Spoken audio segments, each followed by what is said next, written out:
পৃথিবী থেকে শ্রেষ্ঠ স্বামী হয়ে থাকলে সেটা একমাত্র তুমি। Thank you. চলো।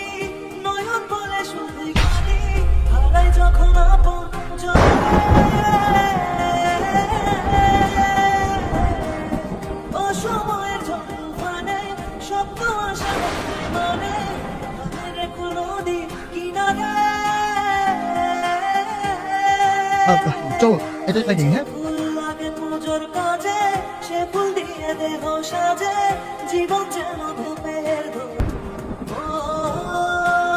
তুমি কি ফোনই টিপে যাবা?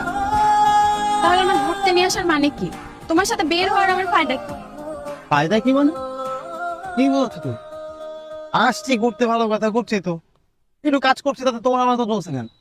তুমি তো বাসায় বসে ফোন টিপতে পারতা, তাহলে তো আমি একাও বের হইতে পারতাম। তোমার সাথে কেন বের হইলাম? আমি এত সুন্দর করে সেজে আসলাম, তুমি একবার আমার দিকে তাকাও নি। প্রশংসা তো দূরে থাক। আজব তো, কি প্রশংসা করবো? বিয়ের 5টা বছর হয়ে গেছে, এক ঘরে এক ছাদের নিচে আমরা থাকি, ফিলিংস কি থাকবে? এখন কি আমরা নির্বাণিক নাকি প্রেমিক প্রেমিকাদের মতো আমরা উল্টাপাল্টা কথা বলবো?